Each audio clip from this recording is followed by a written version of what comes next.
ได้แล้วค่ะโอเคโอเค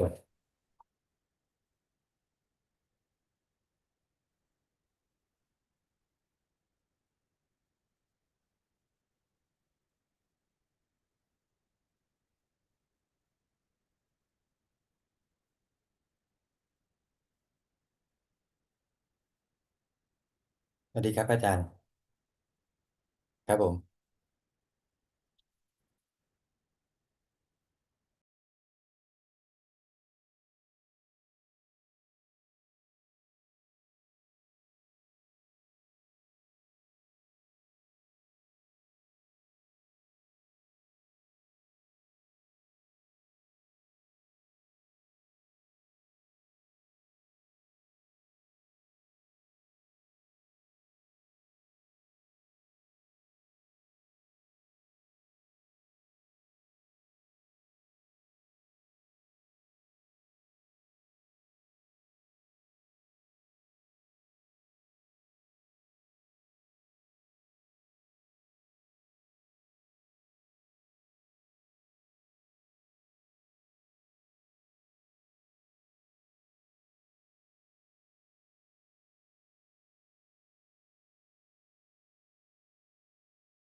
Hello and welcome to another Dhamma meeting where we will discuss the Buddhist practices of charity, morality, and meditation. Everyone can join if they can come in the room, which there are quite many people waiting to come in right now. Okay, our first participant tonight is Jordan again. Hi, Jordan. Good evening, Tanajan. Yes, how are you today? Uh, I'm doing well, thank you. I'm at a yoga retreat in Chiang Mai. Good. What kind of yoga? It's like physical postures, Uh-huh. Indian style. And do they teach you what to do with the mind at the same time or not? Well, they teach mindfulness, I guess, mindfulness of the body and the breath while we're moving in the postures. Okay, But but the purpose is to for the physical well-being of the body. it's more for the physical well-being of the body. They're interested in uh, I guess there are all kinds of people who come here, so most of them are more interested in the physical. Yes, Yes. Are they mostly Westerners or they're mixed? they're mostly Westerners from all over the world. Yeah, Mm, yeah. But at good. least it's a good place. It's a quiet place, and for someone who has their own meditation practice, there's a lot of time for that as well. Okay. So have you learned anything from this yoga class?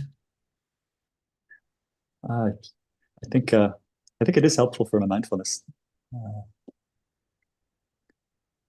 You have to be mindful of your body uh, movement. yes, and there's a lot of physical discomfort in some of the postures that you have to be uh, try to be mindful with it. And Uh-huh. So how long does it take for a session of yoga? usually, here they're about 2 hours long, and normally at other studios, yoga studios, they're maybe 1 hour or an hour and a half. And is the teacher local Thai or is he somebody? The teachers are foreigners too. One from Austria and one from the U.S. I see. Two from the U.S. Okay. Do you Uh, have to pay for any of the course? yes, we do. Yeah. Uh-huh. Yeah. Okay. So you have anything else you want to tell us or ask me? I have one question, Tanaja, that I wrote down. I saved it from last week. I'd like to ask you. And so there are some monks who I have a lot of faith in, who are not so strict with some of the Vinaya rules, um, sort of minor rules. For example, they may do things like trimming the plants around their kutis or doing some digging to fix a walking path, or they might accept money from supporters and use that money in good ways. Many Westerners like myself, for some reason, when we first come to Buddhism, we are taught that monks aren't supposed to do these things, and some of us become strongly attached to this idea. Then, when we come to a Buddhist country like Thailand for the first time, and we see these truly respectable monks doing these things, we are very often surprised. And this is obviously due to our wrong thinking, since these are excellent monks. However, we don't understand, and it can lead some people to feel confused and to lose faith. And so, can Tanajan please help us to understand why some of the venerable teachers make exceptions to these rules so that we can let go of our wrong understandings about the purpose of the monks' Vinaya rules and avoid becoming confused and losing faith? Well, you have to Thank ask you. them yourself. Okay. I'm not them, so I cannot give you the answer. But Okay. there are respectable monk who doesn't do these things either. So it's not just all respectable monk do these things. So it depends on who you run into. I see. If you run into the Thai forest tradition monks, they usually don't do these things.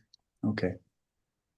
But if you run into city monks, although respectable, they can do these things. There are See. lots of things they do that forest monk don't do. So it depends on who you run into. Okay. Usually, if you want to look for real strict monks, you have to look for the Thai forest tradition monks. Okay. But not every Thai forest tradition monk might be very real strict. So they might vary from the intensity of the strictness Okay. also. So the goal is not so much as to how or why they do it. The goal is for you to be more strict with yourself, rather, if you want to Okay. become a, if you want to use the rules to help you advance in your practice. Because the rules are there to prevent you from doing monkey business, let's put it that way. Okay. So the rules are there to prevent the monks and But you also practitioners. have to be mindful that the rules in the book and the rules in the monastery might vary, might not be exactly the same I see. Okay. due to the maybe the times that are different. Ancient time and today's time might make the rules. Some of the rules might have to be flexible. So we have faith in the teacher who lead these practices. When we Okay. go to live with our teacher in the monastery, then even if we study in the scripture, it's not the same as what they do. We have to have faith in the teacher that he's doing it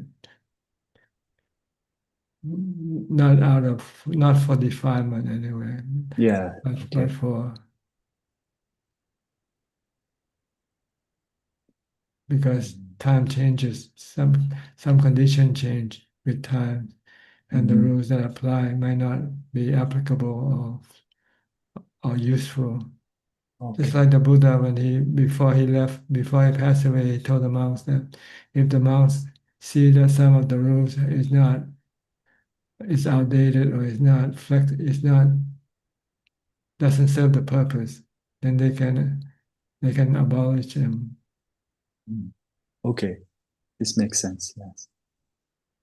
But since nobody has which rules, so nobody there to abolish any rules that are established by the Buddha.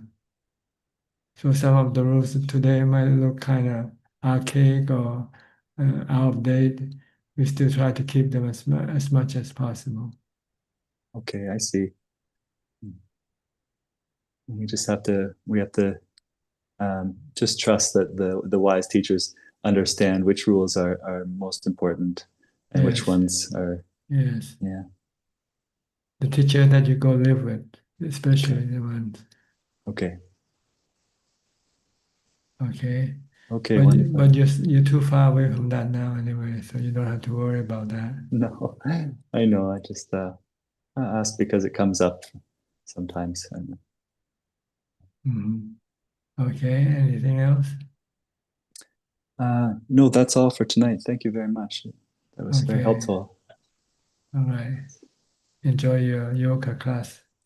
Thank you, Tanaja. All right. Next, Darsh. Hi, Darsh. You tried to come in last time and couldn't make it. Yeah, I didn't know I got earlier, so yeah, I wasn't prepared. But hello. So you Uh, have questions. yeah, I have one question. So what are the wait, no, two questions. What are the methods to attain Sotapanna? The same method that's been prescribed. You have to practice sila, morality, meditation, and wisdom. Okay. And how does the method of wisdom work?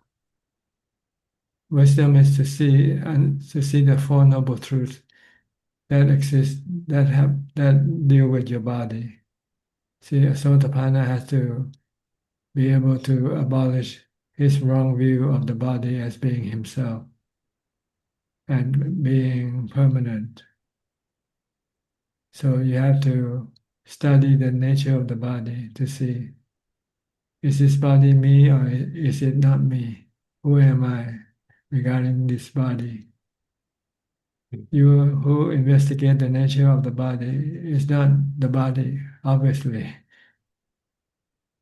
And the way to see it more clearly, you have to break down the body parts, like the 32 parts, and ask yourself, each part, and is is each part you or not? Like you have yourself, hair of the head. Am I hair of the head or not? What happens when I shave the hair off and there's no longer hair? Do I disappear with the hair or not? If I'm the hair, I should be gone with the hair, right? But I'm still here. I'm still looking. I'm still investigating. I'm still. So you can eliminate that the hair is not you, right? And you go to the next part and so forth. And through the 32 parts, you'll get the same answer.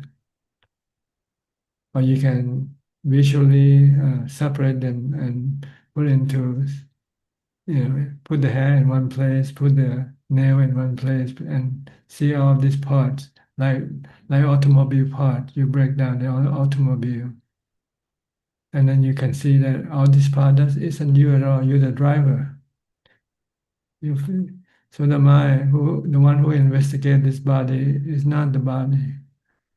It is the knower, the thinker, the one who knows, the one who thinks, which we call the knowing element. This is doing it theoretically to tell you that this body is not you, and then the next step is to break it down to the four elements. What happens when the body dies? If you leave alone, the four elements will gradually separate from the body. The first to go is the air element. You stop breathing, so no air coming in, and the air remaining in the body will come out. The next element that leaves the body is the fire element. The body that used to be warm will turn cold.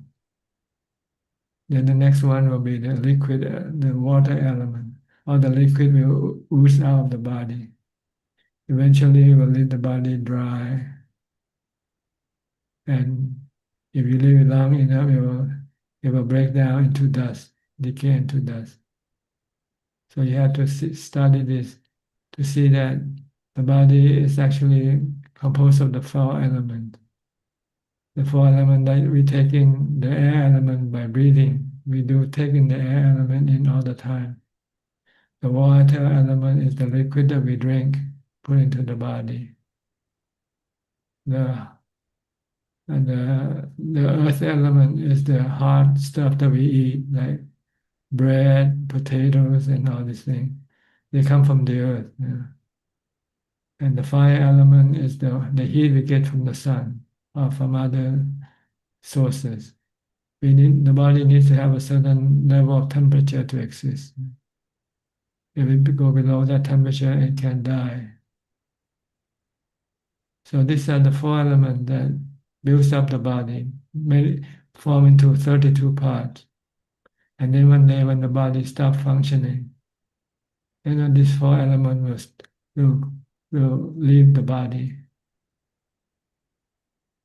And how should one contemplate this?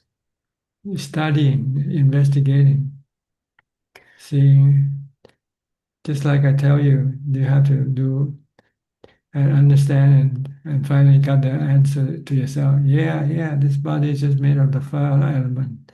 This body is just a 32 part. I am who is studying this body is not the body. So when you can convince yourself that the body is not your body, then you can let go of your attachment to the body. So by doing that, do you constantly, while you're doing daily tasks, continue keeping this in mind? No, if you want to do this, you have to devote your time to studying it, Oh, okay. not doing anything.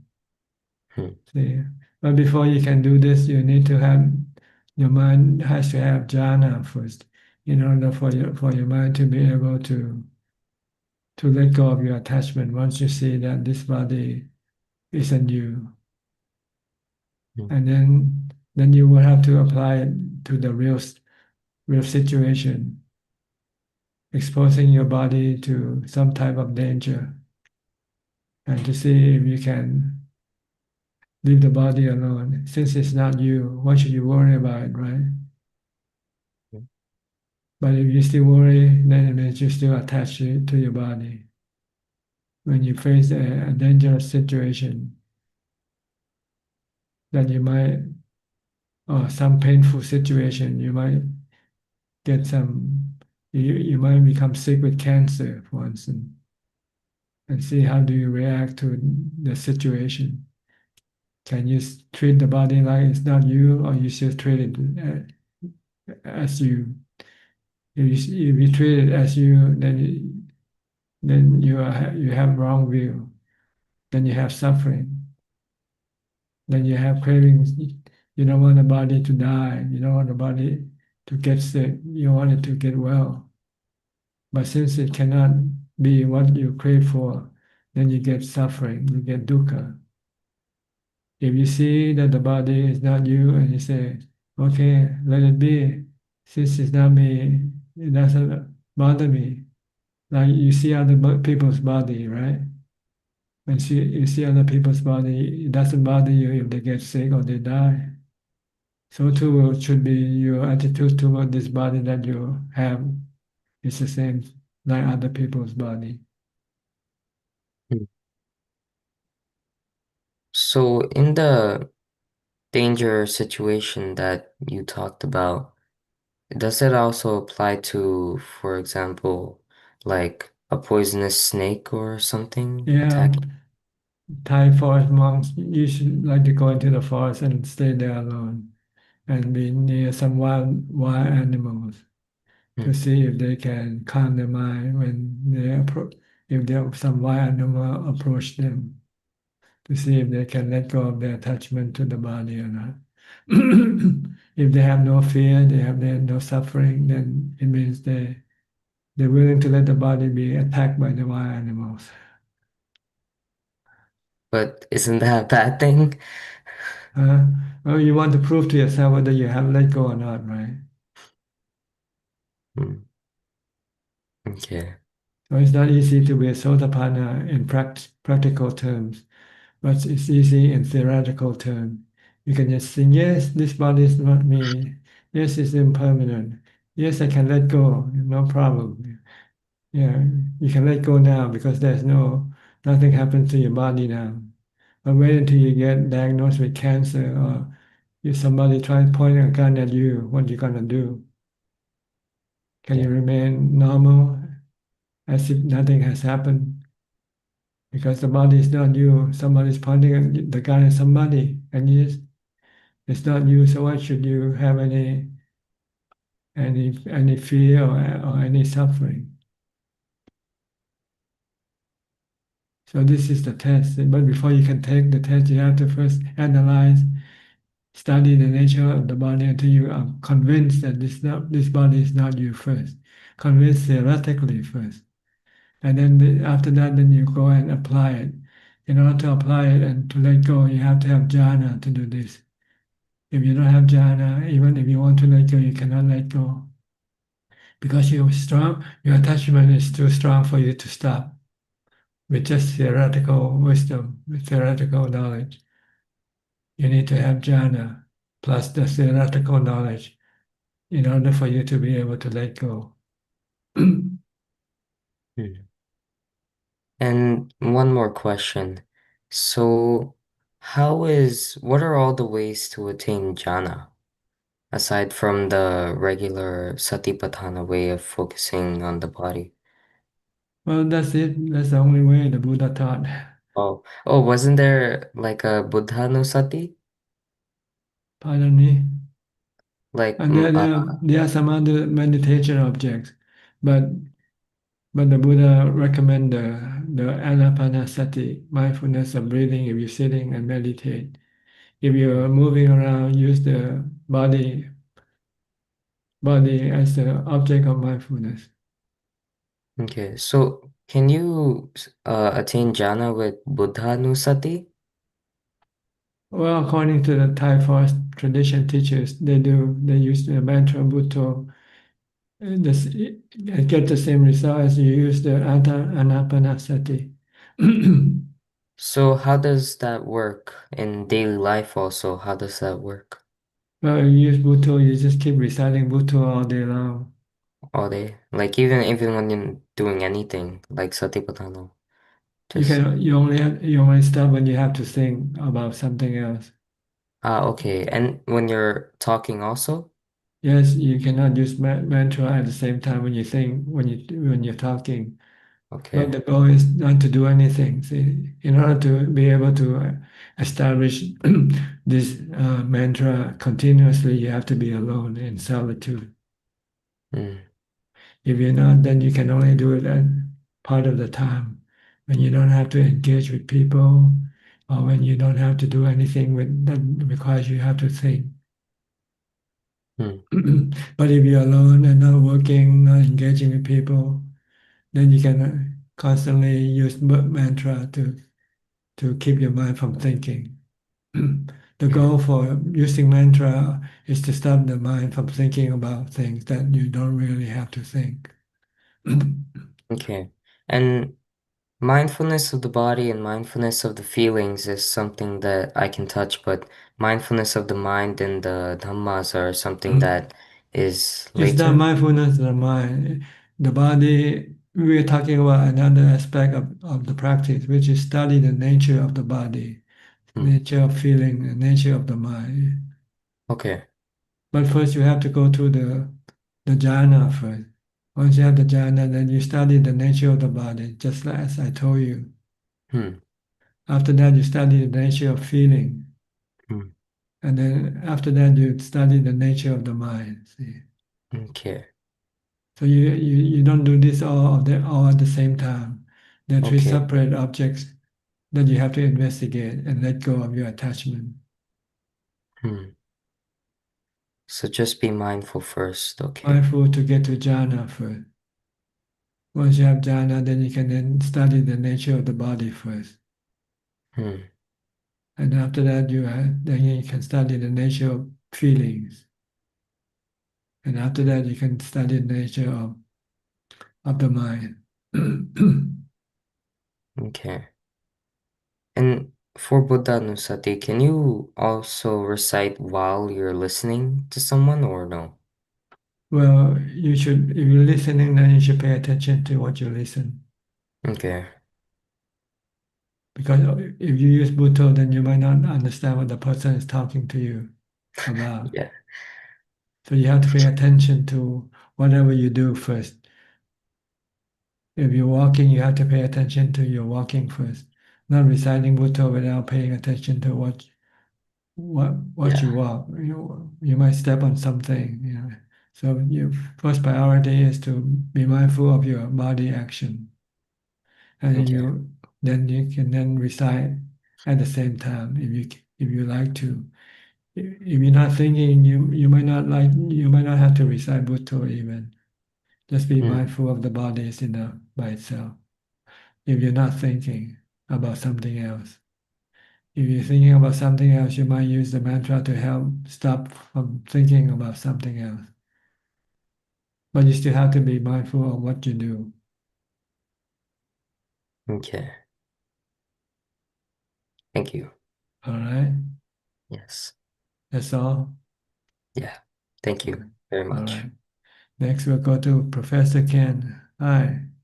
Haven't seen you for a few weeks. Are you still in Thailand? Good afternoon, Ajaan. No, I got back to Switzerland last Tuesday. I see.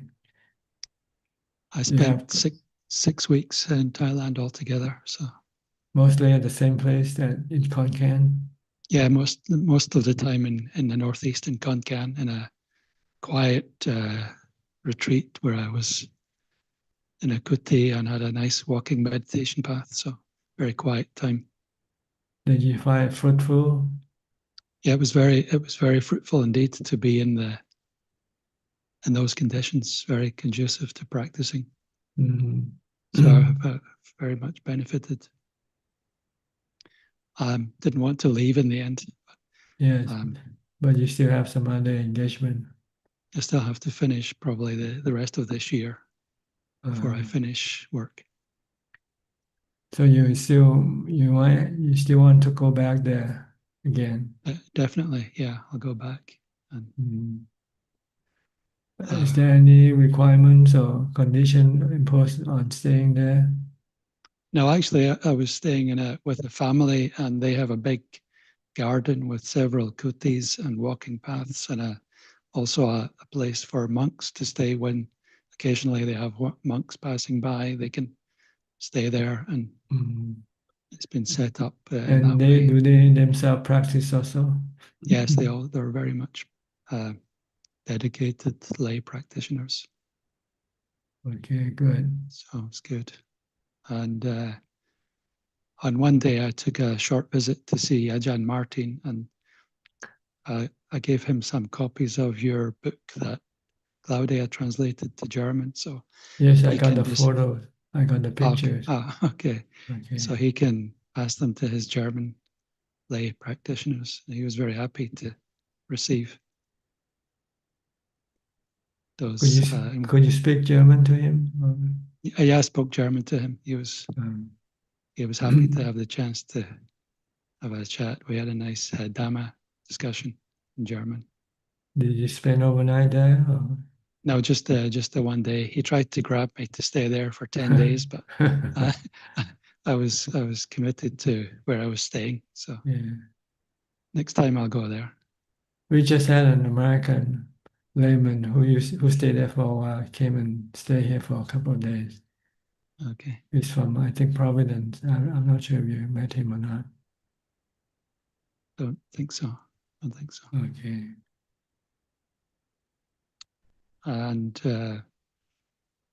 one other short day trip I made was to Lumpur Tui. Yes. Did you meet him also? I met him, and he gave me a short teaching as well, Mm. which was very good. He's a very strict monk. Yeah, he's very strict, and he had a look at me. I think he could. He seemed to know where I was coming from and gave me a short teaching straight away. And Who helped you translate, or did you understand what his teaching? I had some. The family I was with was there. They They gave me the translation afterwards. So Okay, it's very direct. good. Yeah. So overall, the time there was very, very beneficial indeed. Okay. Do you have any question regarding your trip? No, I think everything was clear. Just focus on practicing now and Yeah, don't have any particular questions today. yes. You have to do the practice in order to get the result. Yeah. Yeah. Okay. It's very clear now. Yeah. So try to get more time for practice, as much time as possible. Yeah. Okay. All right. All right. Thank you, Ajaan. You're welcome. Next, Celia from Peru.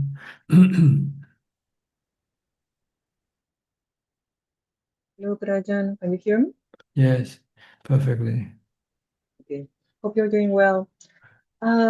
So I did the 6-hour challenge and I also stayed a night vigil. So I wanted to share my experience and I actually have a question about it, no? Okay. So in the 6-hour challenge, I started with sitting meditation and just at 10 minutes, I started feeling cramps in my legs and I felt, oh my God, how I'm going to finish like 6 hours of meditation with cramps already. But at the end, it was very good because I could practice with staying with the breath and not with the cramps and later on with the pain. So many thanks also for the advice that you gave me on not setting the alarms because I didn't do it. I didn't use the mobile or anything. And I could set actually longer than I would have, if I had put the alarm. So I could practice well with discomfort, at the end. And then I did standing meditation the next 2 hours so I had never done standing meditation as such, no. So, but as soon as I started, my mind went wild. No, there was so much proliferation that all the proliferation that didn't came in the 2 hours came during standing meditation. No? So I was trying different things. I was trying also the 32 parts of the body, but nothing was working. No. So eventually I thought, okay, forget it. Just focus on the body, on how the body is standing and the sensation of the feet on the ground. And that worked like a miracle, Aiden. It was amazing. In that moment, our proliferation stopped. And I got this enormous calm, steady calm in the mind. Like it was really good. And I wanted to stay there forever because it was really, really peaceful. No? It's not like with the breath, but sometimes when you're calm, you got this joy, this happiness, and it goes like in crescendo, no? Here there was not joy, but it was very peaceful and very calm. No? But Thank you. eventually, well, my legs started shaking, so I went back to sitting meditation. And by that time, I was very inspired, no? And I decided, okay, I'm going to sit the last 2 hours. No? But that's when the problems arrived, no? Because the conditions changed a bit. My mother started making noises. Some insects started biting my feet. And I said, I'm not going to move. But still, for some reason, my legs started shaking, like by reflex. And then it was already 3 a.m., so I was very sleepy, like the effect of the coffee had already disappeared. So I totally lost focus, and eventually the pain in my legs became too much. And I had to move my legs a bit, and I ended up like the last 20 minutes doing standing meditation. So I felt a little bit disappointed because I finished the 6 hours, but still I didn't sit for the 2 hours that I had wished for, no? So I ended up wondering, and this is more or less where my question is going. On one hand, when doing bhavana or mental cultivation, is it better to aim high and push your limits? Because, okay, I felt I failed, like I felt a little bit disappointed that I was not going to be able to sit the last 2 hours. But on the other hand, I also see that I was able to, during all the pain, endure calmly the physical pain, no? And I think Yeah. that would be very useful when facing mental suffering. No? In my mind, I thought it was the same process, no? So I thought it was good to practice on that. But on the other hand, so I finished that 6-hour challenge maybe at 4 a.m., but I continued meditating until 9 a.m. because that was my original plan. No? But this time I didn't push myself at all. No, I was just moving between sitting meditation and then walking meditation, and I didn't sit for long, not for long hours. So just before finishing at 9 a.m., I got this enormous sense of joy and happiness that I was going to make it, like I was going to finish the night vigil. And I remember the Buddha and Ajahn Shah because I was doing it for Ajahn Shah Memorial. And it was very joyful, no? And I got this really nice feeling in the mind, and it was very encouraging, no, for the heart. So my question is a little bit, when doing bhavana, is it better in the long run to try to push your limits, even if that brings some disappointment?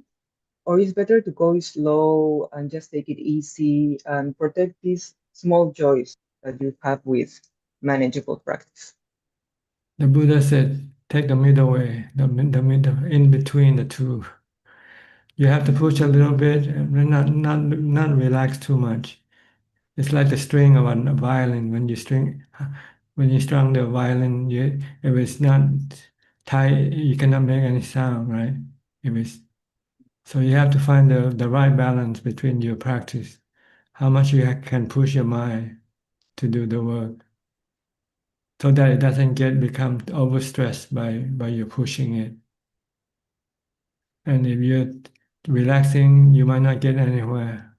Practice by being relaxed, it might not get you ahead. You might be able to maintain what you have achieved, but you might not be able to go higher or deeper in your meditation practice.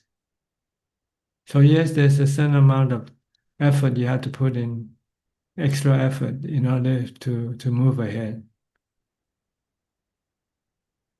If you maintain the same effort, then you just maintain the same status that you have achieved so far.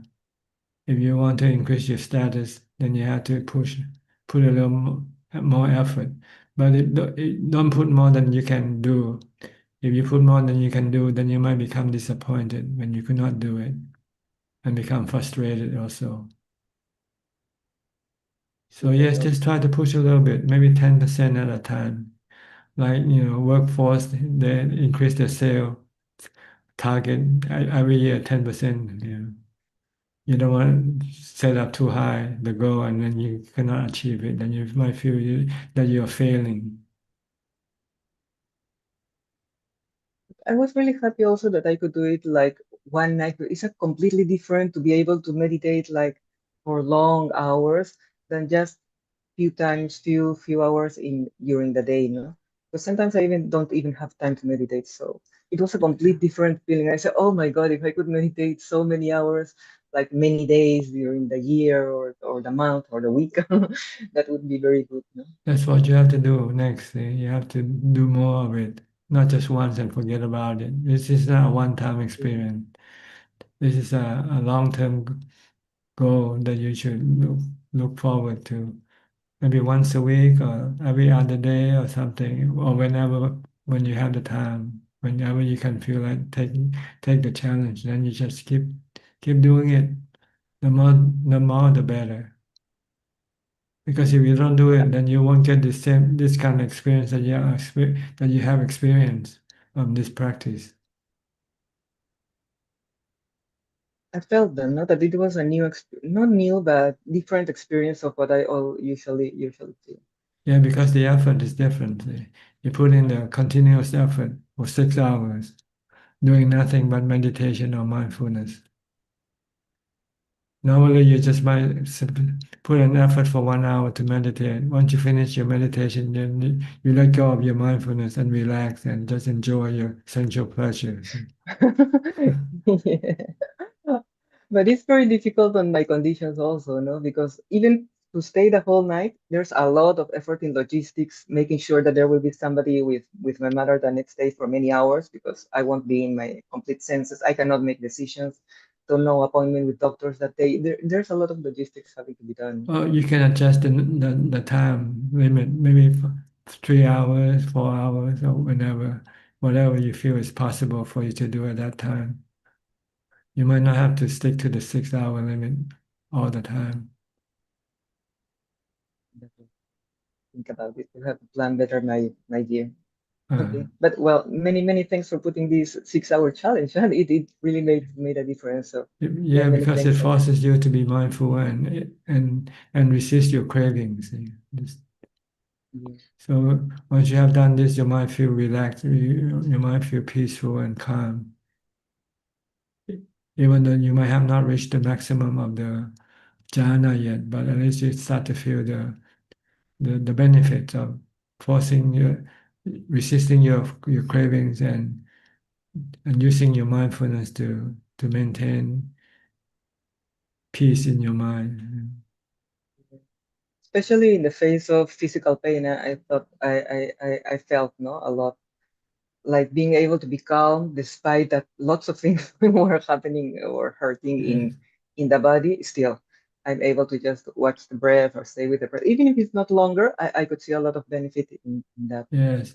And when as you move on, if you finding that you're standing or sitting and start to become painful, you might be able to extend your ability to withstand the pain longer also. But if you cannot, then you can at least switch your position from sitting to standing or standing to sitting. So I think it's very beneficial if you can do it regularly. The more the better. Yeah, I will try to. I will try to see how to find that time. Okay. Yes. Just look forward to the next goal, next practice, next session of That's 6 hours exactly or 5 hours or whatever. okay. Many thanks, Brajan. Okay, you're Be welcome. well. Be healthy. Thank you. Next, Lakshya. Hi, Lakshya. Hello, Ajaan. I hope you're doing well. Fine, thank you. Yeah, I just wanted to quickly share something that I've been reflecting on from your teachings from the last week. Last week, you were sharing that as we start developing meditation and enjoying the pleasures of like still mind and mindfulness, it we depend less and less on sensual pleasures. So yeah, I was reflecting on this, and this was very useful for me, um, particularly so that because usually in our society, and especially in my mind, it is ingrained that success is defined by like making more money, and yeah, basically making more money is equals to success. And uh, you sharing that we make more money or try to go after more money because we want more sensual pleasures, but we can offset that by increasing the pleasure we get from meditation. That was a really like a good thought for me, and it was something that allowed me to reassess my state of mind and start to like think about what I want in my life, and maybe go after meditation and practice as the primary thing instead of like chasing after money or the worldly success, and using money as something to complement my practice. Sorry for the long Oh, uh, that's okay. Go yeah, ahead. yeah, but yeah, I just wanted to share that, and I'm really thankful for it. uh, so actually I have a question regarding this.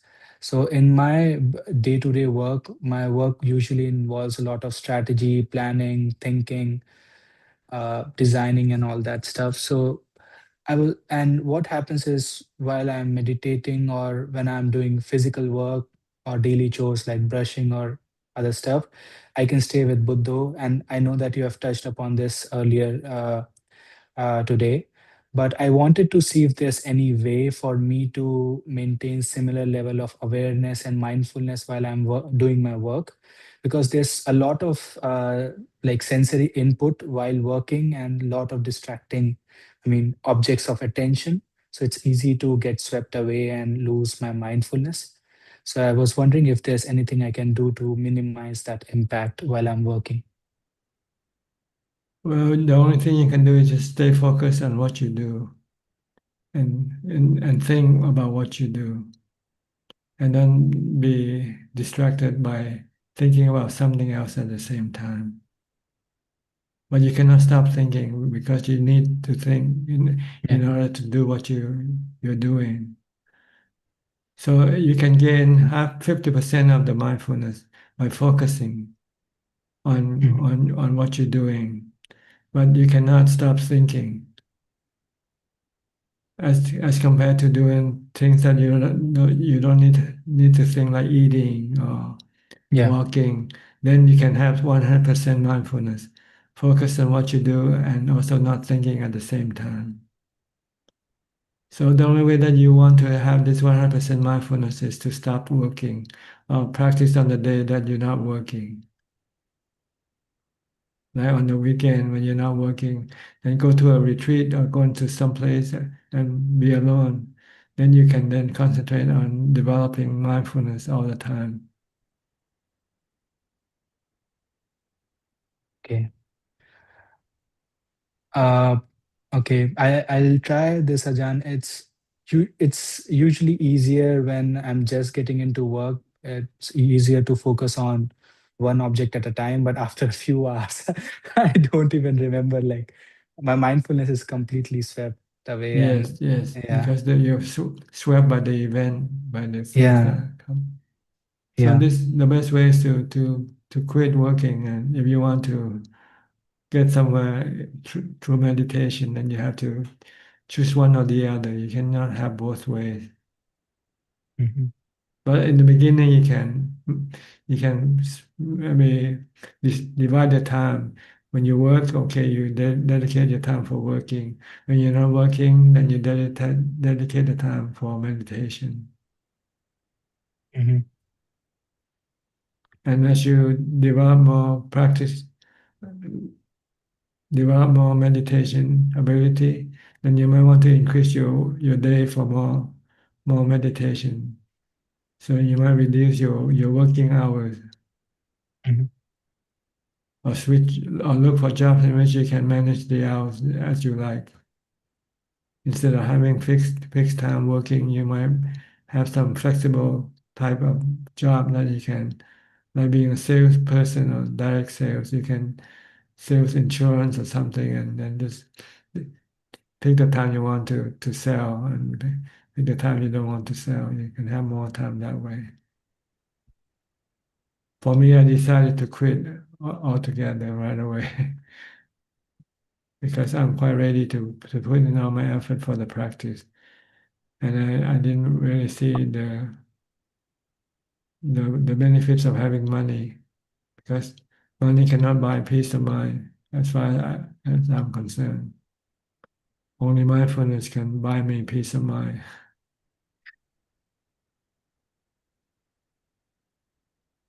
Okay. Yes, So right now, yes, try to do whatever you can within the scope, within the confine that you're in. Yeah.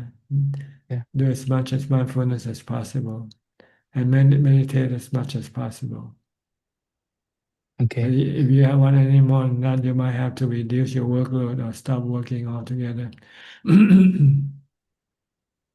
Yes, Ajahn. So I'll try to optimize my working hours, and while I'm working, I'll try to be as efficient as possible so I can maximize my mindfulness during the working time. Mm, And I can also like minimize my working hours so I can stay with Buddha and or do meditation for the rest of the time. mm. Uh, Ajahn, if you could, since I'm new here, if you could please share a bit more about what is the 6 hour practice of meditation. I was wondering if I meditate throughout the night, will it affect my like body negatively the next day, or will it like affect my awareness? And can I like would you recommend if I incorporate this in my daily schedule as a way to I, increase my I practice? think this is more for someone who is more advanced than beginner. For Okay. beginner, you might not be able to take the 6 hours. You might have to take the 1 hour challenge first, 1 hour or 2 hour challenge. The, Okay. the, the, the challenge is to stop your mind and body from moving around, that's all. Okay. To stay in one place. Stay put, whether sitting or standing, and not doing anything but meditating or mindfulness or contemplation of wisdom. Okay. The time limit you can set up yourself. If you're starting, you might try just 1 hour first and increase to 2 hours, and or whatever number of hours you can do. It's up to you to decide. But the Okay. goal is to restrain your mind from activity, restrain your mind from thinking, and also restraining your body from moving around. Because when you move around, it's the mind that's pushing the body around. So you want to stop the mind from pushing the body around. It's your Yes. craving. When you're here, you want to be there. When you're there, you want to come back here. It's back and forth, back and forth. So you want to restrain these cravings from moving around, just Yes, to be Ajahn. one place by using mindfulness, meditation, investigation of Dharma. But we don't use any external source like books or uh, phone or anything like this. We just use our mindfulness and the knowledge that we have learned to tame our mind, tame our cravings. Okay, this is basically what we want to do to restrain our craving, but not to the point where uh, we we cause a lot of pain in the body yet. We're not strong enough to do that yet. So if you're sitting down and you feel painful, then you can change position. You can stand up, but you should not move from that place. Only if you have to go to the toilet. Okay. And if you think you need to drink water, then you have a bottle of water nearby, so you can grab the water when you feel thirsty.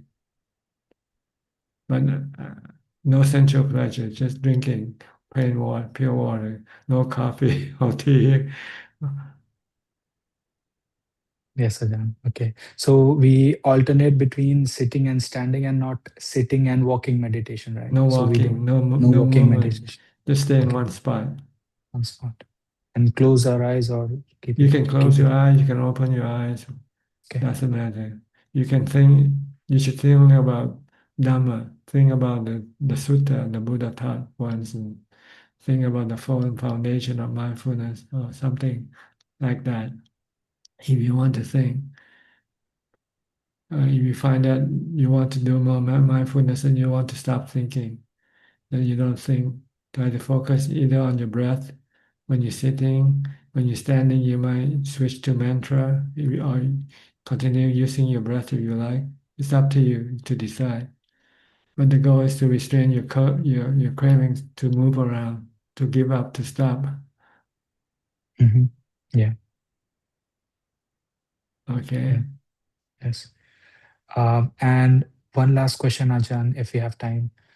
Um, so this year I'm planning to either move to Dubai or to Thailand. I have two options. And if I, for like work and tax reasons. So if I go to Dubai, I'll have to go with my friends. And if I go to Thailand, I'll probably be alone. So I'm contemplating between what to do. And so far I'm inclining towards going to Thailand, maybe stay in a condo somewhere and live in solitude. I think that would be better. Yes, for the purpose of meditation, this will be Yes, better than to live with somebody else.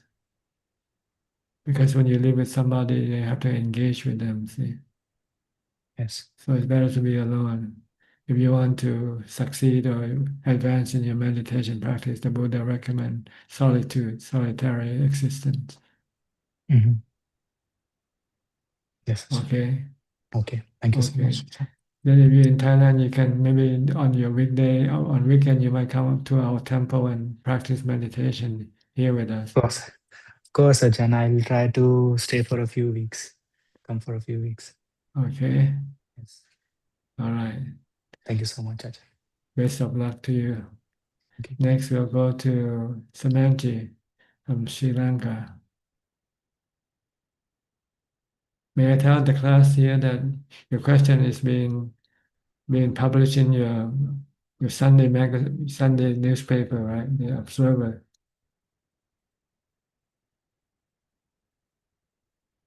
You have to unmute your microphone. It's Yeah. not, okay, good. Can you hear me now? Yes, yes, perfectly. Yes, thanks. Yeah. Can I go ahead with my Yes, questions, yes, Tanajan? go ahead. Yeah. Uh, Now, as you mentioned last week, Tanajan, to understand the reality of life, we need wisdom, and samatha alone is not sufficient. Does this mean that a person who does not practice meditation at all can still understand reality through extensive reading of the Buddhist texts? I think to a certain level, yes, but not all, not the absolute level. To get to the absolute level, I think you need to meditate to get into jhana first, to be able to experience the other part of our existence, which is the mind. If we don't meditate, we can only experience the physical part of us. And by reading the higher knowledge doesn't help us to understand it because it needs something like an experience to see. When you're in jhana, it's like you dive into the ocean and into the under the ocean. You see you're into a different world. When you go scuba diving and you go under the sea, right? Okay. It's a different world from the world that we live on top. So meditation is part of the tool for us to be able to experience the complete knowledge of what the Buddha is trying to explain to us. Okay, Tanasha. So the best would be to do both then. While reading Dhamma texts, we have to practice meditation as well. That's right. This is the formula the Buddha put down. First you study, then you practice, then you realize you become enlightened. Okay, Tanasha. Thank you for your answer. And my next question is, in deep meditation, is there a stage at which one can see one's immediate past birth? This is a special quality. Sometimes you might be able to, sometimes you might not be able to. Someone can, some other cannot. It depends on your past experiences, I guess, whether you have been trained to recollect past life or not. For most meditators, though, I think most people don't recollect past life or have any psychic power. They just have jhana without psychic power. It's only about 5% of the practitioner who is able to access this psychic power, this ability. But it's not requisite for your, it's not required for your enlightenment, the development of wisdom. Okay, because people are curious to know, Tanajan, what if we had been born as an animal in our immediate previous birth? Like, is there a possibility for us to know while in deep meditation during this birth? Like I say, it depends on each individual's ability to recall, I guess. Okay. Okay, Tanajan. And then my next question is, should a Buddhist advise his younger family members or relatives to follow a religious life? Tanajan, to be more specific, is it appropriate for a Buddhist to encourage his relatives, maybe his own children, his nieces or nephews, to follow a religious life by staying away from lay life? By asking them not to getting married or having children. But the older relative himself or herself has married and had children. Is this considered good practice in Buddhism? Should he advise at all? It depends on who you advise. If the person you advise is willing to listen to you, then you can advise. If they're not willing to listen to you, then it's useless to advise them. Okay. While he himself, either he or her himself or herself has married and had children, is it considered good practice for asking his younger relatives not to do so? I think teaching by example is better than teaching by words. You tell somebody not to get married, and you yourself is married, then Okay. this won't be effective. Okay. You have to become a monk first, then you can recommend to your relatives. Yes, it's good life. Come and join me. Something like this. Don't do as I say. Do as I do. Okay. Dhanush, thank you for your answer. And my next question is, why does the Buddha describe samsara as beginningless, Tanajan? It's like a circle. See, cycle. Can you start Okay. up? Can you find a starting point in a circle? So we believe that we are being born in this samsara due to our cravings and due to our past karma. If there's no beginning, how can mm, how will our next birth take place if there's no beginning, Tanajan? There's no need to know the beginning or the end. All you need to know is how to stop your rebirth cycle. That's all. Okay, Tanajan.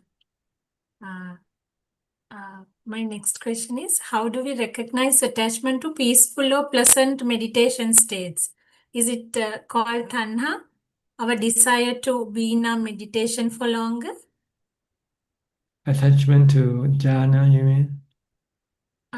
No, I mean because during meditation we feel relaxed, we feel like doing more and more meditation. Can we still call this a form of attachment? Yes, Our desire to do meditation? but it's a good attachment. See, produce you happiness. So it's nothing wrong with that. Okay, Tanaja. My last question is actually a friend of mine, Buddhist friend of mine, told me that one cannot lead a successful lay life while being a Buddhist, and that a true Buddhist can exist only in a monastery. Is this true? Well, if you mean a monk, then as a true Buddhist, then yes, but there are Buddhists who is not monks. They succeed in their lay life. See, there are different level of being a Buddhist. You can be a Buddhist as a layman, keeping the 5 precepts, or you can be a Buddhist keeping the 8 precepts, and you can be a Buddhist keeping the 227 precepts. So we have different level of Buddhists. Okay. Yeah, what my friend told me was he's a Buddhist. He said the Hindus in India, Hindus are maybe Indians live across the world and they are very rich and they are leading very successful lives, and most of them follow Hinduism. So most of the Buddhists they do not lead very successful, I mean successful in the sense successful material lives. And he said I think the best for a Buddhist would be to live in a monastery, the best. So that's why I asked that question. I think he just misunderstand. The Buddhists or Hindus or Christian are all the same. Some are more religious than the others. So the more religious usually excel more in religious result. Some are less religious. They can excel more in the business world. So Okay, it's not, you cannot say a Hindu or Christian or Buddhist, you know, that they are all the same. There are different Hindus, different Christian, different Buddhists. Okay, Tanaja. That's true, yeah. Okay, Tanaja. Thank you for your answers. That's all I have for today, Tanaja. Yeah. Okay, thank you for your question Nice also. talking to you. Wish you Enjoying a good answering your day. question. Bring them on. If you have any more, come back. But you have to come Okay, in early. sure. Sure, will do, Tanaja. Nice Okay, you're talking to you. welcome. Okay, bye. Next, Nining from Indonesia. Hi, you were gone Exactly. also. Yeah. Here, happy rain, Ajahn. Okay, good.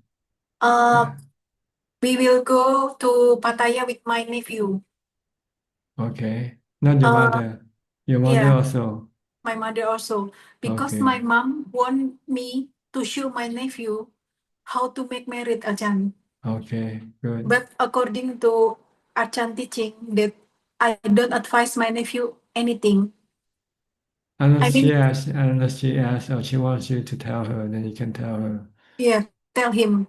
I'll tell If him, okay. yeah, if he ask me, I will reply, but I will not advise anything. That's right. Let him Yeah. observe, let him watch. And if he doesn't understand, then he can ask you, why we Yeah. doing this? But my mom has already make a good promotion to my nephew that you see your auntie is now become a good a good human being. She is Mm, she is good, she is kind, she is success and everything. So you have to learn from his teacher, her teacher also. My mom said that like that, Achan. yes, good. Okay, when you Yeah. coming? Uh 13 February, Achan. Okay, right. We will spend only 2 days in Pattaya, Mm-hmm. and then we go to Jakarta because my nephew stay in Jakarta.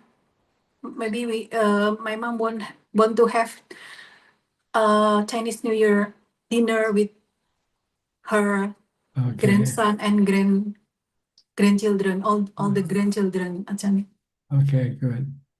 Okay, like yeah, Achan said in the Dhammakuti that if we live according to four basic requisites of life, that reflect our loving kindness to others who in need, because we can use the money to help others who in need or for doing charity. Is Yes, that correct, Achan? if you live a frugal life, you don't spend Yeah, much money, then you have more money for donation, for charity. yeah, If you live an expensive life, then you find that you don't have money to give away to people or help people with. yeah. Actually, So by doing meditation and also listening to more and more Dhamma talk, my wisdom become more improved, and I yes, can, yes, and I can live according to Achan teaching, yeah, and because that, you don't have to spend so much money on your body, really. yeah, like Achan said in the Sunday Dhamma in front of Puti, that we have we have to build our spiritual strength, not only physical strength. That's right. People usually only building the physical strength, Hmm. only material world in the worldly. Yes, the mind also need the four element for requisites for the mind, which is charity, morality, meditation, and wisdom. See? Yeah. So Uh, yeah, you have to also look after your mind, not just only your body. yeah. For basic requisites for the mind, which is food. I mean, charity. Dana Yeah. is food for the mind. Yeah. Sila, Sila, like morality clothes. is clothing for the mind, protection Then of. samadhi like shelter or house for the mind. Mhm. And And then wisdom is Dhamma. like medicine, Dhamma, Dhamma medicine, wisdom. Yeah. Yeah, Chan. Okay, Chan. Okay. All Thank you. right. Huh? So you won't be coming here. You just come to Pattaya, not to the not to the temple. No, because I mean my mom movement is not, Achan see that have disabilities Uh, with wheelchair, so I yeah. have to spend in the hotel, Okay, which, that's all. I just want to know. No yeah, problem. Achan. Okay. All right.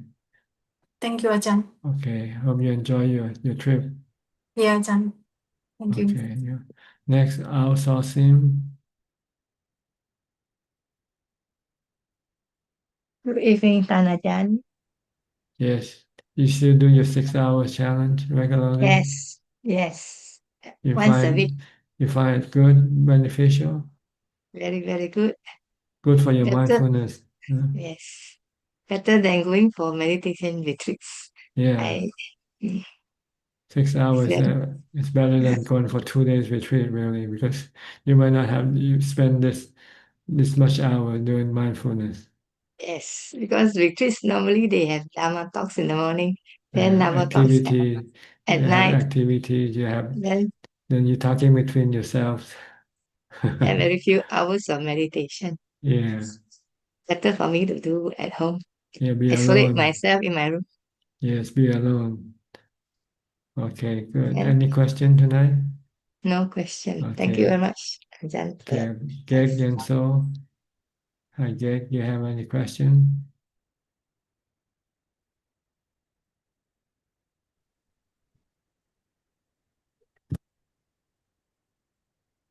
Then Okay, Ajahn, good evening. yes. Then Ajahn, I'm taking care of my mom at this moment. Okay. She lost a lot of memory, except can recognize her daughter and son, or son-in-law or daughter-in-law.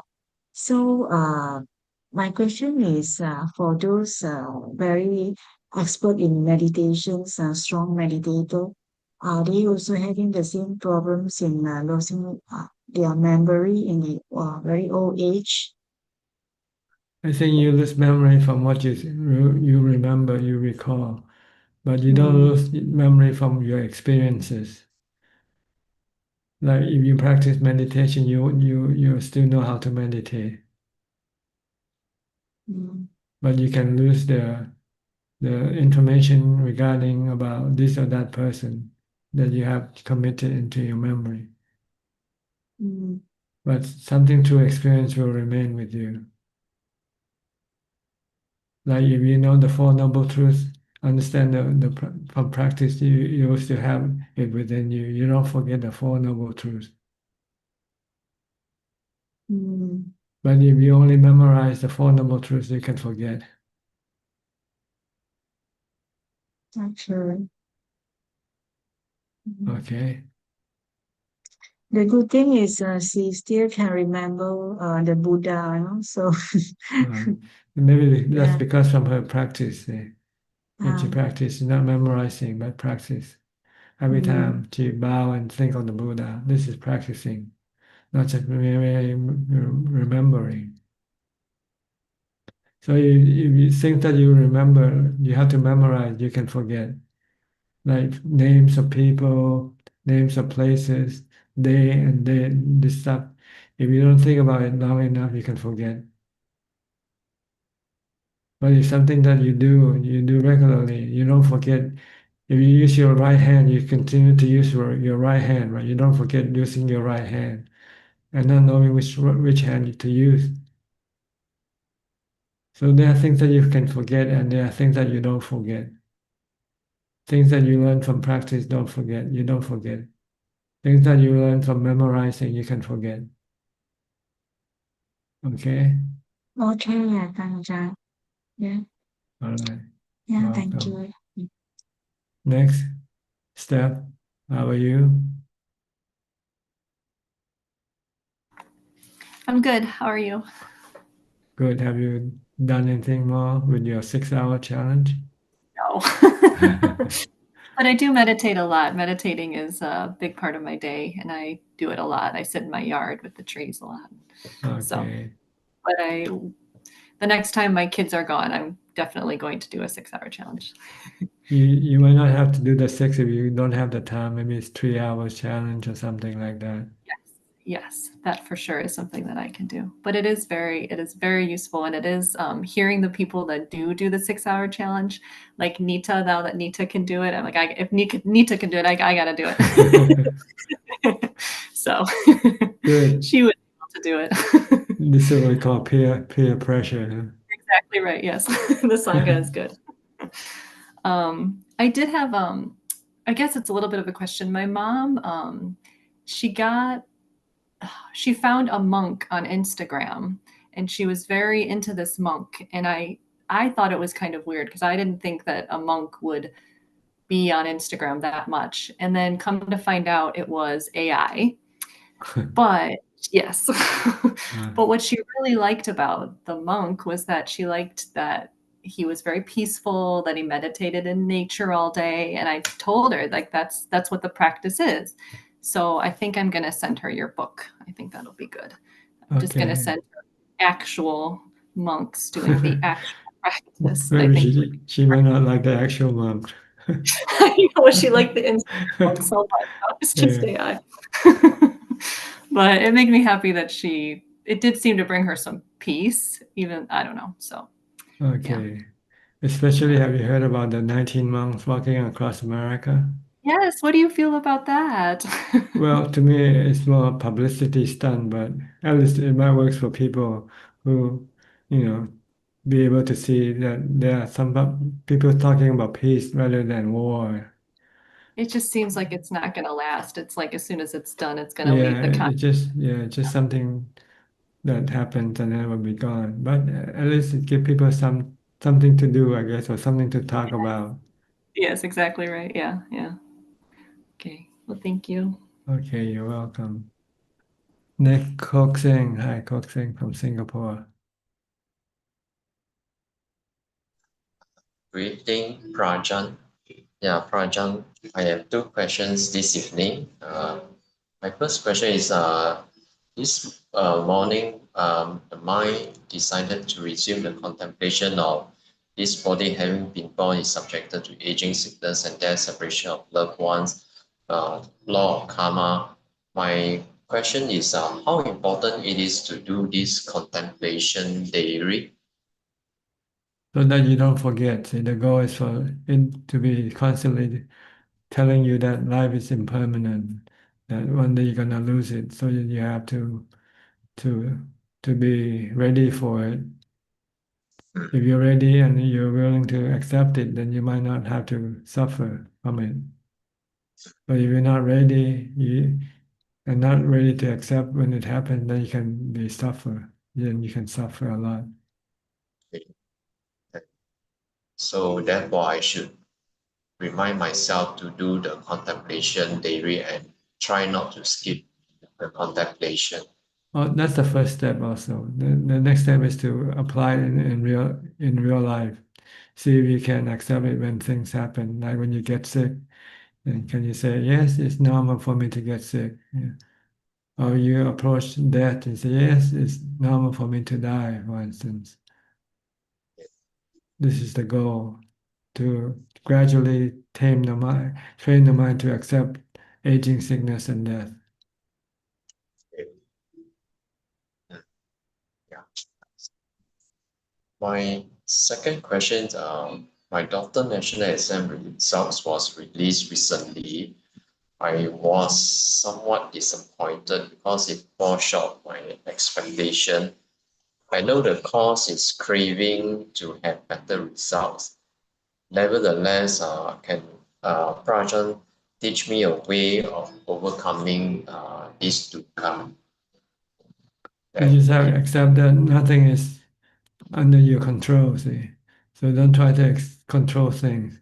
Let things be and accept things as they come. Like the weather. Look at everything like the weather.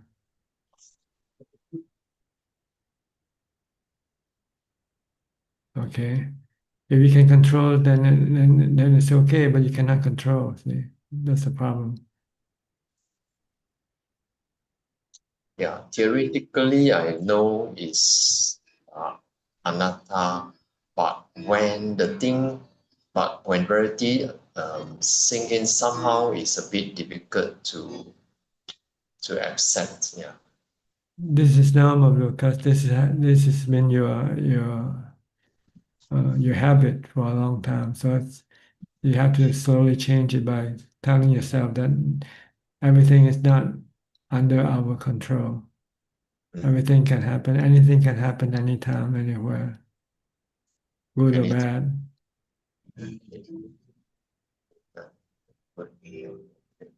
Then you will eventually switch your habit from expecting things to be like this and like that, and accept things to be whatever it's gonna be.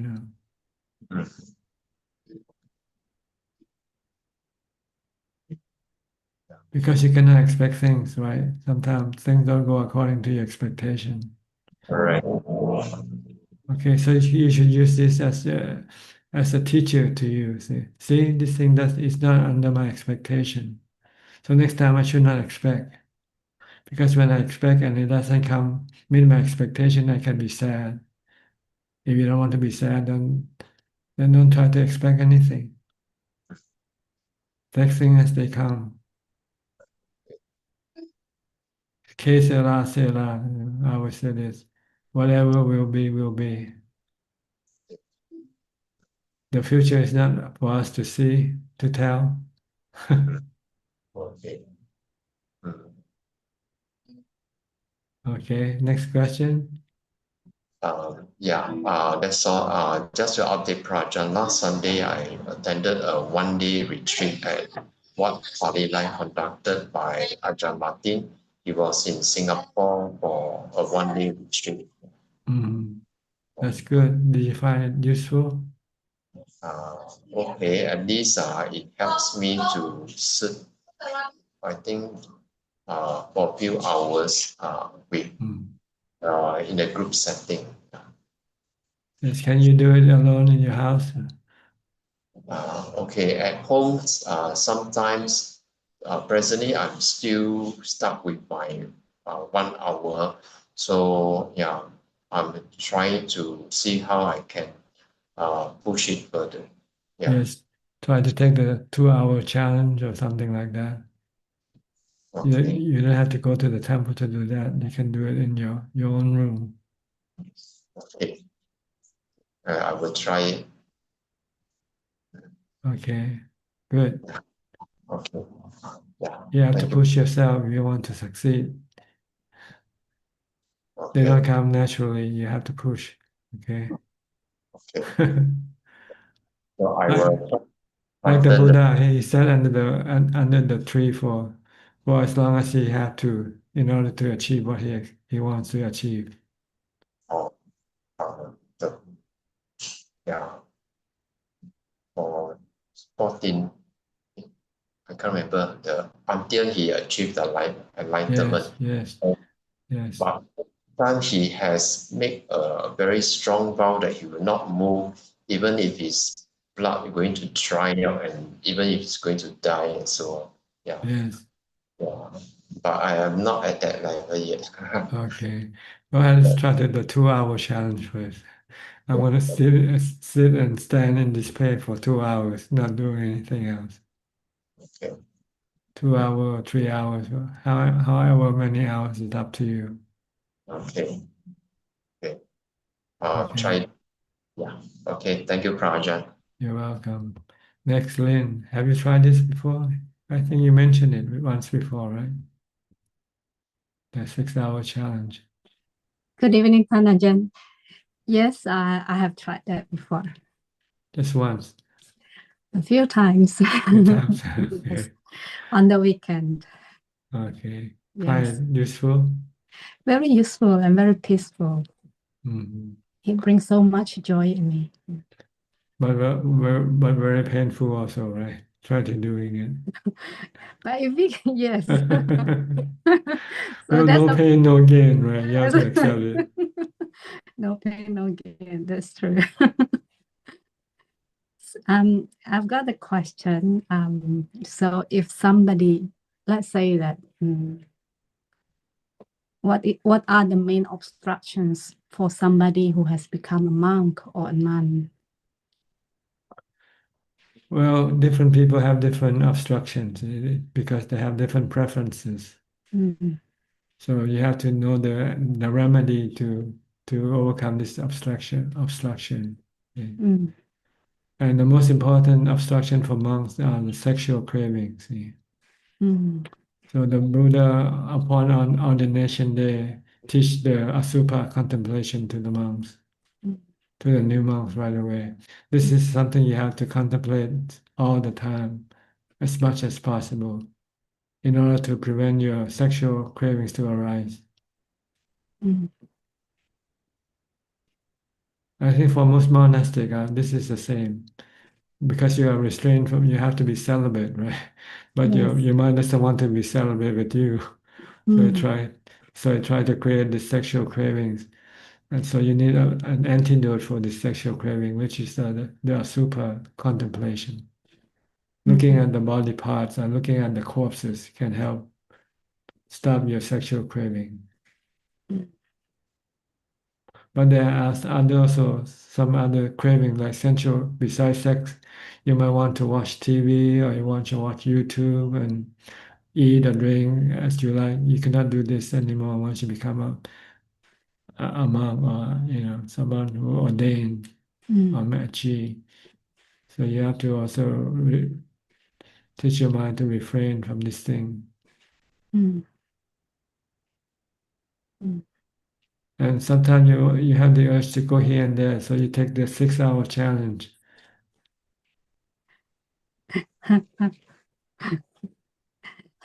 Because when you want to go here and there, your mind become restless and agitated. See? Mm. So usually you give in and then you find excuse to go somewhere, go see a doctor or go visit your mother or whatever.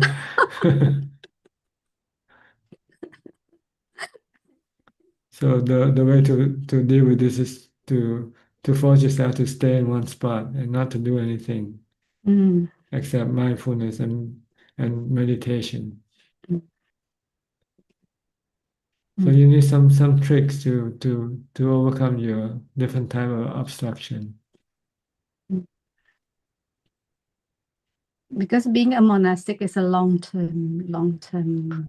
Yes, it's forever. It's not long term. Yes, it's not a retreat. Retreat is 10 days. Yeah, We can suppress our cravings and then we go back to our yeah. worldly life. Yeah. It's temporary, but Mm. being a monastic is really permanent. Mm. If you want to be true monastic, then you don't give up, accept death. Like the Buddha said, you have to fight your defilement until you die or your defilement die. Mm. What about boredom? Same thing, boredom is arising from your desire, your cravings for action, for different things, different. Okay.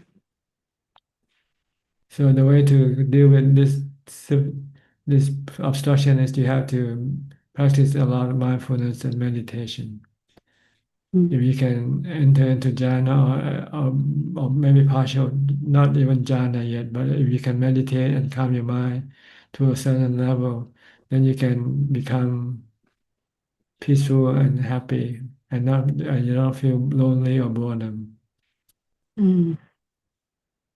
But if you're not meditating and you let your mind think about the past, the good time you have with your friends and so forth, then this can make you become lonely and bored.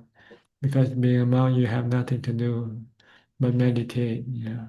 Mm. So you have to really put in a lot of effort in meditating, in maintaining mindfulness, in order to overcome your boredom, your restlessness and agitation. Mm. Like I said, be mindful from the time you go to from the time you get up to the time you go to sleep. Mm. Never allow your mind to think independently. No. Okay. Mm. You have to chaperone your thought to think only about Dhamma, like anicca, dukkha, anatta, for instance, Mm. or asubha,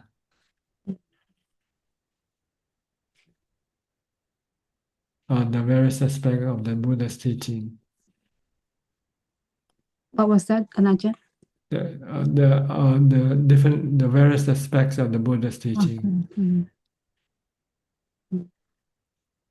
Think of Dhamma, then it's okay. It won't make your mind restless or agitated. But if you think about low worldly stuff, then it can create a lot of restlessness and agitation. Mm.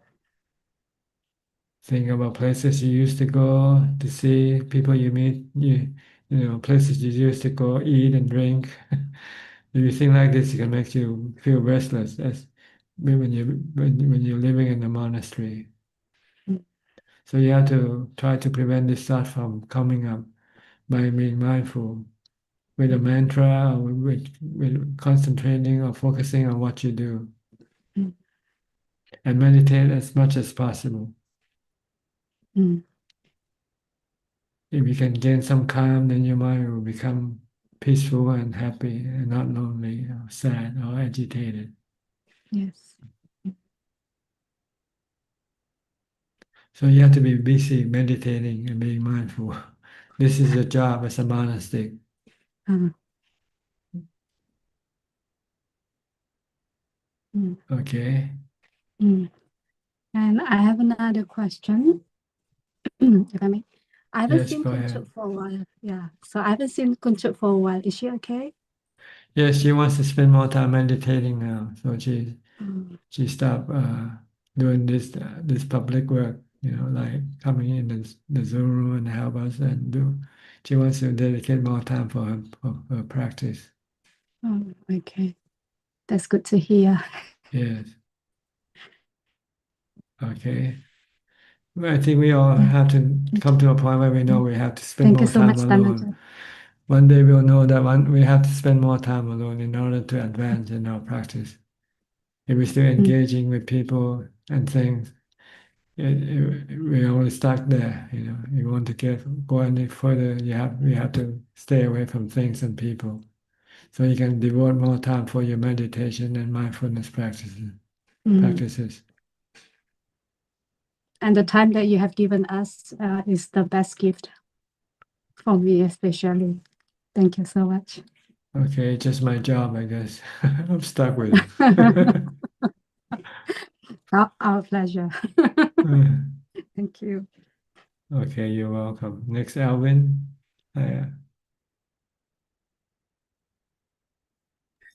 Namaskar, Tanajan. Yeah, Tanajan, I was listening to Longta Mahaboa's talk that you uploaded. He said that there's a lot of theories, Dharma speaker. They are not they are their Dharma teaching is based more on theory. Imagination, Yeah, not real, not real. So basically, I can't tell, right? Sometimes I go and listen to Dharma, and basically I think he mentioned, I stand to be corrected, these are fake, right? Fake Dharma, right? Because they didn't experience practice it themselves. And if I listen to this type of Dharma, I mean, it's very high. I gather it's very hard for me to find even a sotapan to listen to. Should I continue, or should I just continue practicing, or should I can I actually listen to this type of Dharma? You can listen, but you have to accept that this is not yet the real Dhamma that you're gonna see. The real Dhamma that you're gonna see is when you practice. You use this theoretical Dhamma to guide you toward the right way of practicing. That's all. But to see the real jhana, you have to experience the jhana yourself. You can read about the jhana, but this is not real. It's just the menu, of the food you're gonna order in the kitchen.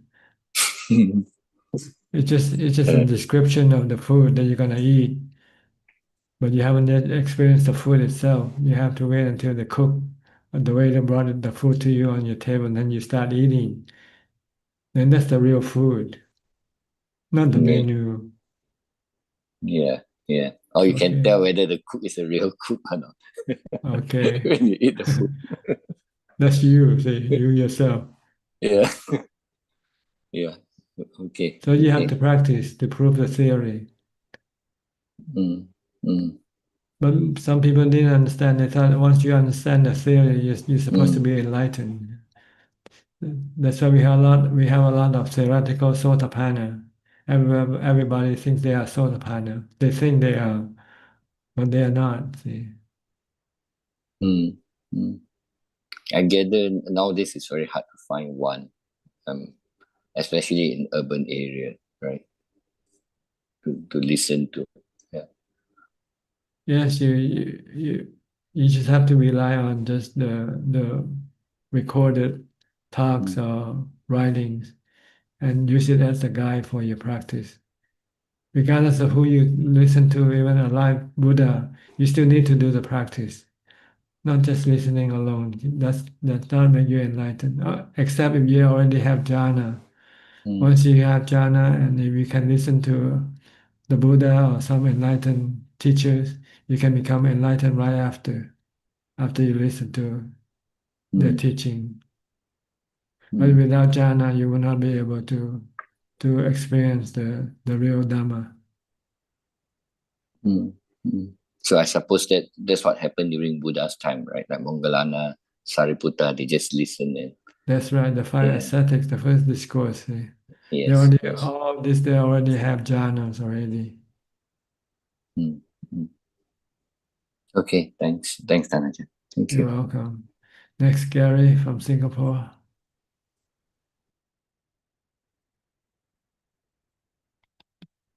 Good evening, Tanajan. I'm just here to pay respect. No question. Thank you.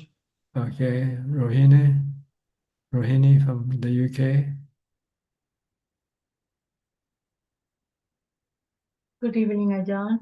I Yeah. just want to, no quick questions, and I just want to pay my respect. Okay. Have you tried the I, 6 hour challenge yet? not this week. None, you No. have tried before? Oh, yes, I did. Yeah. Yes. Okay, good. I read Ajah's latest update on Facebook. I understand it very well, and that's what exactly happening to me as well. So I had to be patient and keep trying, keep practicing. Okay. Yeah. Yeah. Just do your work. Yeah. Yeah. Do your mindfulness and meditation and Yeah. contemplation. Eventually it will come together and become like a big bang. Yeah, I do experience a great peace while meditating. Not like before, but still I need to practice. So I keep Yes. practicing. Yeah, Yes. Try to get as much continuous yeah, mindfulness as possible. yeah. This week I'm. Last week I couldn't do, but this week I will try to do. I don't think I can do 6 hours, but at least I try to do 4 hours every day. Uh, Good. Do as every much as day. you can, as much as Yeah. you can. Okay. Okay. Right. Thank you, Ajahn. You're Thank you. welcome. Next, Sri and Tech from Vancouver.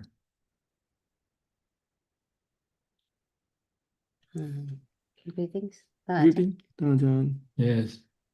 What can I do for you today? Or what can you do for me today? I said thank you for your teachings. Your question? No. For me, I like that, like Tanajan, when you say, like, we, in order to remember, we have to experience it. Yes, then you don't forget. Like if you put yourself touch an electrical shock once, and then you know that If you'll you're never still forget alive. the experience. Yes. You stay away from the electrical wire. You won't touch it, whatever. Well, if one time then we are dead, then next life that we remember. You'll remember it forever, I think. Yeah, but I'm not sure if it's true. Like if people die in drowning or like, then they will be scared of water in their next life. Is that true? I don't know. You have to find out yourself, I guess. No, I go back to my Satipatthana, then it's better. Yeah, as for me, I just yeah, I memorize it, try to memorize it, and at the same time, I also like when I'm walking or like standing, so I try to remember so that it's easier for me. Try to apply it also, not Yeah, just apply. Yeah, memorizing, apply it, yeah. Then it comes at ease now, right? So, yeah, that is good. Like You can reduce your thinking when when you focus on what you do. yeah. Or when wearing robe, like Buddha wearing robe, but for me, it's like wearing my clothes, right? When you're So putting then up your dress, put on your yeah, clothing. yeah, I just remember that part. I'll remember that part of when I sit down to meditate, then I remember that part for the first like Anapanasati, right? That Yes. is easier for me to move on. Yeah, this is So something you should apply in your daily life. yeah, while memorizing it. So then it helps me not that hard anymore. So that's good. Good. This is a way to start your mindfulness, developing your mindfulness. Yeah, or at least think of like this, like, when I'm doing this action, oh yeah, that's the part in Satipatthana is asking me to do this, right? Or Buddha mentioned this. So Okay. yeah, so it's good. The next thing you should do is anapanasati also. Sit down and watch your breath. Have you meditated every day?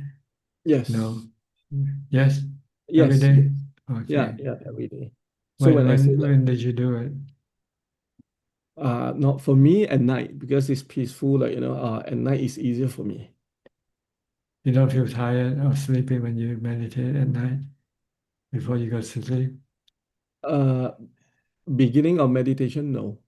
I But see. afterward, yes. I see. Okay. But then I now I recite uh like the Satipatthana up to feeling part. Then I move on to Anapanasati. Okay. Good.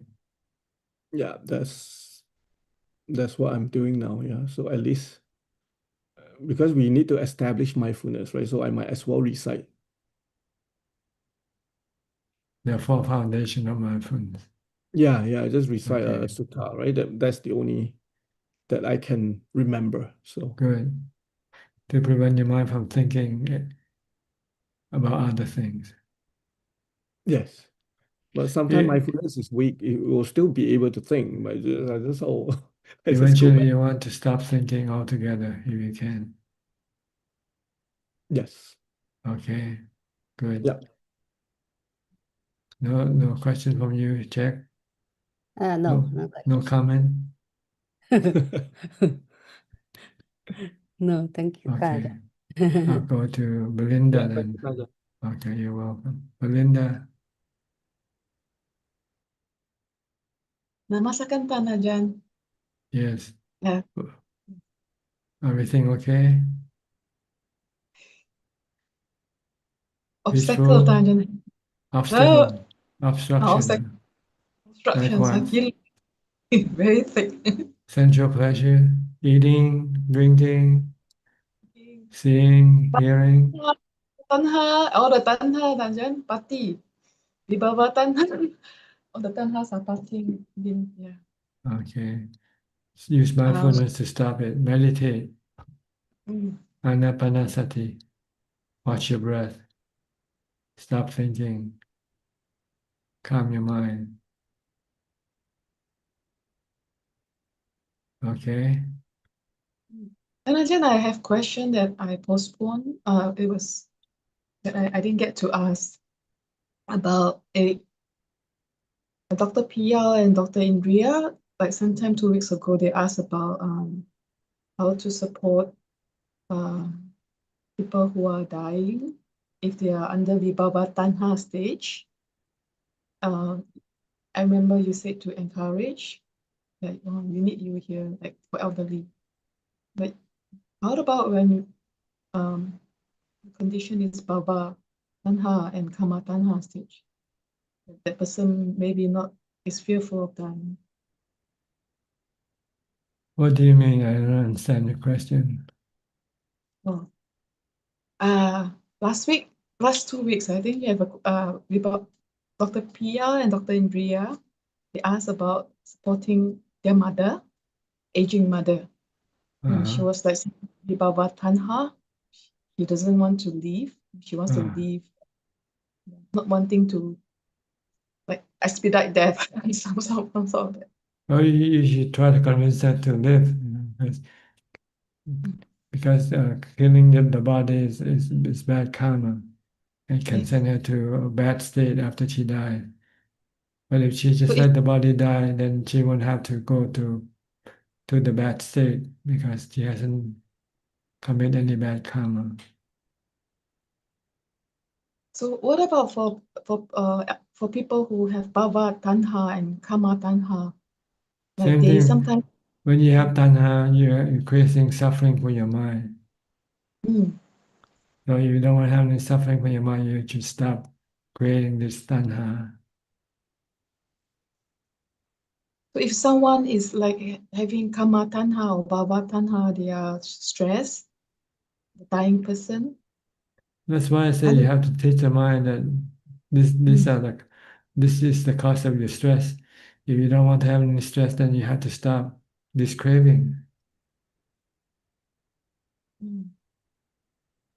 So one time my father got stroke and then he was very fearful. I don't know, I just told him that death is non-negotiable. When it comes, you have to accept. And that moment he woke up, like he gained consciousness. The fear just subsided. Like it's a form of acceptance that death is coming. Yeah, so that was helpful for him at that point when I told him, but because I didn't know I said the right thing at that time, but it came out like that. So Yes, it can help your mind to become peaceful when you can accept reality, the real situation that you are under. If you're sick, just accept, yes, I'm sick. It's normal for me to be sick, and don't try to have any aversion for it. mm, Then your mind will not be suffer. mm, Okay. Anything else? come back. Okay. Thank you, Tanaka. Thank you. You're welcome. Next, Philip. Hi, Philip.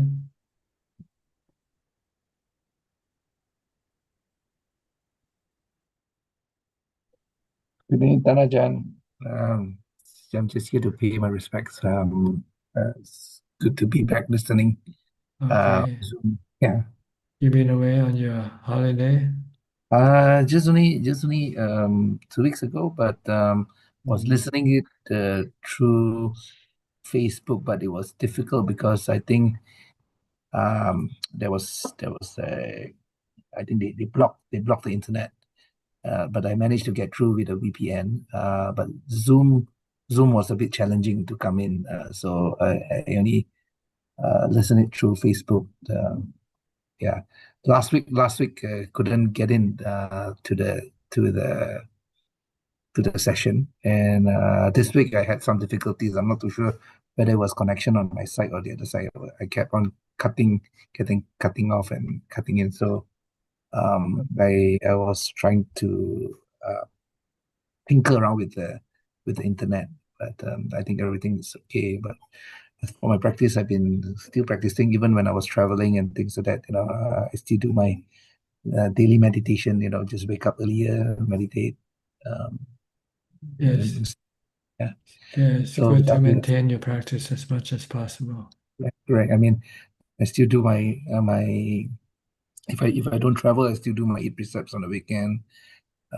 Meditate as much as possible, but as it is staying in the city, when you turn the new year, when people get back to school, there's celebration things like that, the noise tends to get up a bit, just a slight irritation on maybe getting calm quicker, right, comparing to the end of the year where most people travel out and the city tends to be a bit more quiet. uh, I mean, like for example, during Christmas or I think the other day, I think there was a shop which is actually quite close by, and I think they hired a singer and things like that, and then they it was actually quite loud. I'm not too sure whether it disturbed me or whatever. I mean, not to say that the voice was any good. It was actually almost like strangling a chicken, but but as you say, somebody needs to find a way of what they call making a living. so so Yeah. I just try to shut it off, close up the windows and things like that. But If you don't want to be disturbed, just accept it. Just yes, accept it. That's exactly. all. Yeah, good bad. It's still the same. Yes, Yeah, things changes. Sometimes you yeah, have noises, sometimes you don't have, things come and go. yeah. And I also I just noticed that I tend to be able to get into faster absorption when the weather is slightly cooler, by 1 or 2 degrees, and as the weather warms up slightly, Maybe it's because of the heat sweat or whatever, it's just slightly longer, maybe 15 minutes longer than the usual to get in, but it's not an issue. I just need to know that's me. Okay. Yeah. No questions so far. No questions. It's just continuing practicing and things like that. Try not to get attached to cravings. Try not to get attached to things which used to bother me. Don't bother me anymore. Okay. A That's lot of good. people were like telling me, at work, hey, you used to be a bit more aggressive with and argumentative with things, and you now tend to be a bit more retrospective, stepping back on things and say that, well, things are like that. If it goes a good way, take it as it is. If it's not at a good way, don't get too sad about it. So Okay, good. yeah.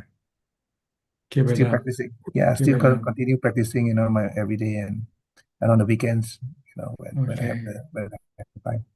I'll go to next to Dr. Piao and Indira.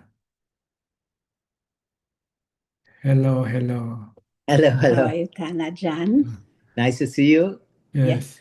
This is the first time this year, right? No, we were there. 26. Yes. Yes. Oh, really? Maybe. Okay. Oh, First yeah. I time think we this were year. there. Happy New Year to Happy you, New Year. Ajaan. Okay. And Happy also, old. It's already old. This year is already old. that's so true. That's so true. Oh, yeah. And also for the new year, we just want to say thank you. Meeting you and speaking to you and learning from you has changed our lives so much for the better in every way. So we just want to say thank you. Yeah, happy to hear that. Any question tonight? No questions, Any Ajaan. comment on what we have discussed tonight? Uh, um, um, Melinda said about the Vibhavatana thing. Thank you so much for explaining everything, Ajaan. So that's why we've been very busy because, with my mom, like she, after she had that near-death experience, like she's only into spirituality, like she's, so it only thing is like how she was saying it is like, because she says kind of kept saying that, I don't want to, not in that sense, but what she meant was, I'm old, I'm 94. But we explained everything the way you said, and now she It's okay. really understands, and she's, yes. So all she wants to do is she wants to chant with us, and she meditates on her own. So As you say, what she experienced, I think she remembers well. Yes. But what she ate that day, she can't remember. Yes. Mm. But she sort of, yes, she. Well, I asked, what did you have for dinner? Not sure. But she chanting. Anything. Chants, she chants like a express train. She can chant so many sutras, so, and then she sits and meditates. Yeah. Like. So she wants to compete with us. When we chant, she goes faster than us. We can't keep up. It's interesting. Yes, we learn so much from her. Yes. Okay. Learn how Yeah. to be patient, right? Yeah, now she's good with it. Yeah. We said that you told like this, and She's content. She's very happy. Yes, she's content because what she felt is after her near-death experience, she saw what she saw. She kind of felt it's enough. But I said no, we can't determine that. So she's happy with it. Yeah. Okay. Thank you, Good. Ajaan, as Okay. always for Thank you, guiding sir. us. Thank You're you. welcome. Teruan Saranai. And always happy to see you and hear your question or comment. Okay. Thank you. Thank You're you, welcome. Ajaan. Next, Teruan Saranai. Aparajita, you're the last person in the room today. You are patient, waiting all this time. Yes, of course. I'd love to listen to you, Ajaan. Good. Being So, patient yes. is a virtue. Yes. Good. So what are you gonna say? No, and I suppose this patiently enduring, since I know it is a long-term practice. So I suppose it's just keep going. And I think keeping in touch with noble teachers like you helps me. So thank you. Okay, keep it up. Yes. Keep up your endurance, your patience, and your effort. These are important qualities to move you forward. Okay. Thank you. Thank you. No That's question. all. No questions. Okay. We'll go to Bond and Bond, do we have any question tonight? ครับหลวงพ่อครับ there's no question tonight. Okay, no question at all. Well, then I think this is about time for us to call it quit for tonight. Thank you for your company. I hope this meeting is useful and can help you advance in your practice. In the meantime, please stay safe, be constantly mindful, and keep on practicing. And if all goes well, I'll see you all at the same time next week. Thank you and goodbye. Thank you ค่ะ Ajahn. สาธุเจ้าค่ะ Thank you, Ajahn. Thank you อาจารย์ Thank you อาจารย์ กราบ Thank you, Ajahn. Friends.